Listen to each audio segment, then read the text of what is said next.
सभी को जय सिया राम। आज की धर्म चर्चा में आप सभी का स्वागत है। पिछले दिनों हम आपसे बात कर चुके हैं कि शत्रुघ्न जी अपने पराक्रम से लवणासुर नाम के राक्षस का वध कर देते हैं, जो कि समाज में सभी को कष्ट दे रहा था, उत्पात मचा रहा था, मनुष्यों को, ऋषि मुनियों को पकड़ पकड़ करके खा जाता था। शत्रुघ्न जी उसका वध करते हैं और उसके नगरी मधुवन में जाते हैं। वहाँ पर धर्म राज्य की स्थापना करते हैं। उस नगरी का नाम मधुरापुर रख देते हैं, क्योंकि उस नगरी को एक समय में मधुरा नाम के राक्षस ने ही बसाया था। इसलिए उन्होंने कोई नाम परिवर्तन नहीं किया। उन्होंने उसका उसी राक्षस के नाम पर मधुरापुरी उसका नाम रख दिया, जो अभी वर्तमान समय में मथुरा के नाम से जाना जाता है। वहाँ पर शत्रुघ्न जी 12 वर्ष तक रहते हैं। उसके बाद कुछ समय के लिए अपने राज्य अयोध्या आते हैं, श्री रामचंद्र जी से मिलने के लिए आते हैं। रास्ते में वे वाल्मीकि जी की कुटिया में रात में ठहरते हैं। वहाँ पर लव कुश को रामायण का गान करते हुए केवल उनकी ध्वनि सुनते हैं। उस ध्वनि को सुन करके वे मोहित हो जाते हैं, आश्चर्यचकित हो जाते हैं और प्रसन्न भाव से वे फिर अयोध्या आ जाते हैं। अयोध्या में वे 1 सप्ताह तक रहते हैं। उसके बाद वे दोबारा से मथुरा चले जाते हैं, जो उस समय मधुरापुर के नाम से जाना जाता था। उसके बाद श्री रामचंद्र जी के दरबार में एक ब्राह्मण आता है और अपने बालक के शव को, उसके बालक की मृत्यु हो गई थी, तो वह अपने बच्चे के शव को लेकर के आता है और कहता है कि आपके राज्य में तो अकाल मृत्यु नहीं होता है, तो यह मृत्यु कैसे हो गया? अवश्य आप ही ने कोई पाप किया होगा जिसके कारण हमारे बालक की मृत्यु हो चुकी है और आप हमें न्याय दीजिए। तब श्री रामचंद्र जी उस बालक के मृत्यु का कारण पता करने लगते हैं। उसी समय देवर्षि नारद अयोध्या में आते हैं, श्री रामचंद्र जी महाराज से मिलते हैं। श्री रामचंद्र जी जब कारण पूछते हैं तो देवर्षि नारद कहते हैं कि इसके पीछे एक शूद्र है जो तांत्रिक है और तपस्या कर रहा है। तुम्हारे इस ब्राह्मण के मृत्यु का, ब्राह्मण बालक के मृत्यु का कारण वही शंभुक नाम का एक तांत्रिक है। तब श्री रामचंद्र जी महाराज जाते हैं और शंभुक नाम के तपस्वी का, तांत्रिक का वध कर देते हैं। उसके बाद वे लक्ष्मण, भरत, शत्रुघ्न आदि को, लक्ष्मण भरत जो भी वहाँ पर उनके जो भाई थे वे वहाँ पर उपस्थित थे, उनको वे समझाते हैं कि राजा को चाहिए कि प्रजा के किसी भी कार्य को वह तत्काल पूरा करे, उसको ज़्यादा देरी तक उसको प्रतीक्षा न करवाए। यही राजा का धर्म है कि प्रजा का पालन करना, रक्षा करना। और यदि कोई ऐसा राजा नहीं करता है तो वह अन्याय करता है, अपने प्रजा के साथ अन्याय करता है। वो सारा चीज़ बताते हैं। उसके बाद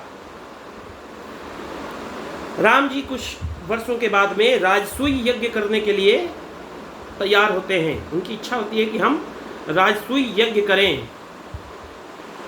तो भरत आदि जो हैं उनको मना करते हैं, क्योंकि राजसूय यज्ञ में होता है कि सभी राजा को आना होता है। जहाँ पर यज्ञ हो रहा होता है, जो राजा यज्ञ कर रहा होता है, तो वहाँ पर सभी राजा को आना होता है। जितने भी दुनिया के जितने राजा होते हैं सबको आना होता है। और जो अपनी इच्छा से नहीं आता है तो उससे युद्ध लड़ना पड़ता है और उस राजा को मृत्यु की भेंट चढ़ा दिया जाता है। तो इसलिए भरत ने कहा कि इससे कई राजाओं की आपके हाथों मृत्यु होगी, इसलिए आप ऐसा ना करें। उससे भी अच्छा एक यज्ञ है जिसका नाम है अश्वमेध यज्ञ, उस यज्ञ को आप करें।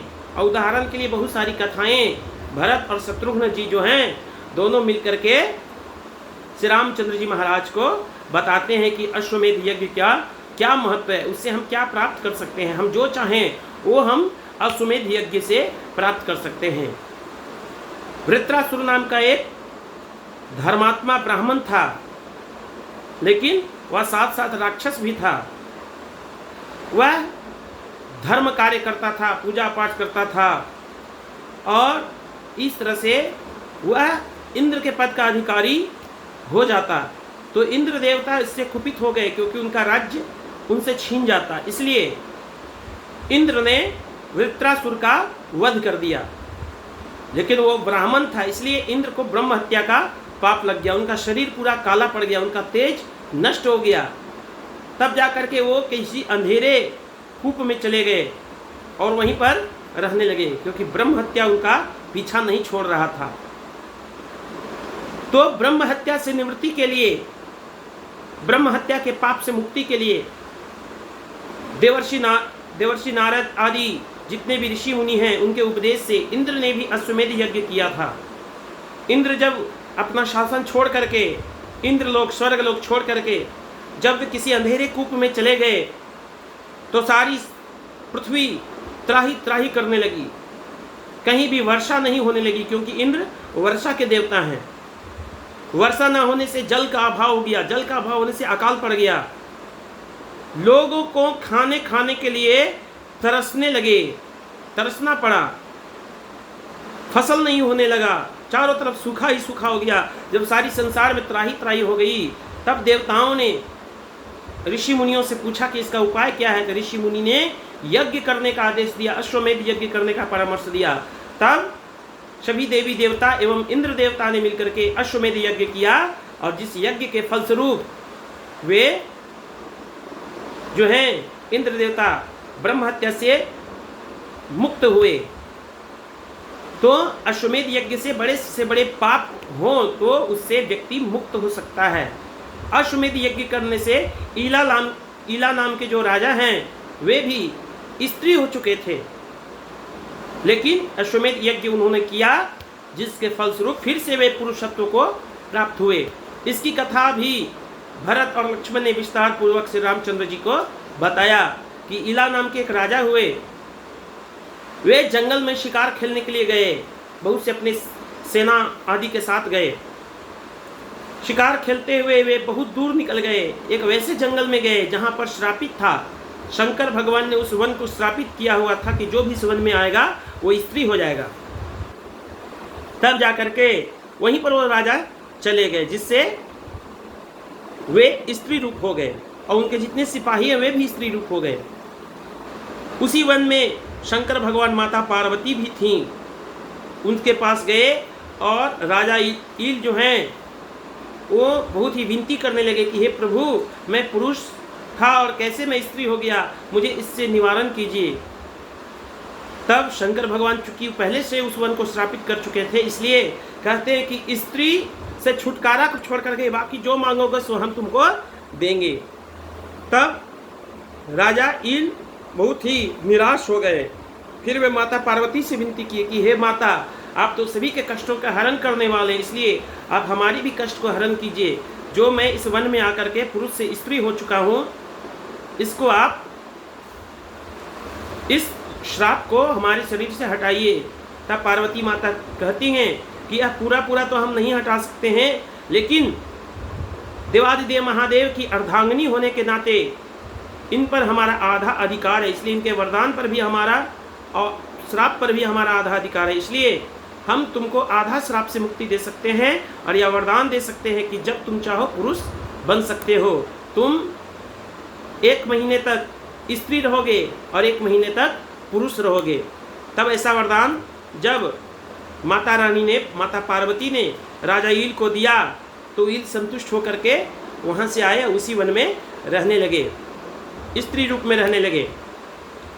फिर जहाँ तक वो श्रापित क्षेत्र था उससे बाहर एक बार वे घूमने के लिए गए, तो वहाँ पर बुद्ध महाराज तपस्या कर रहे थे।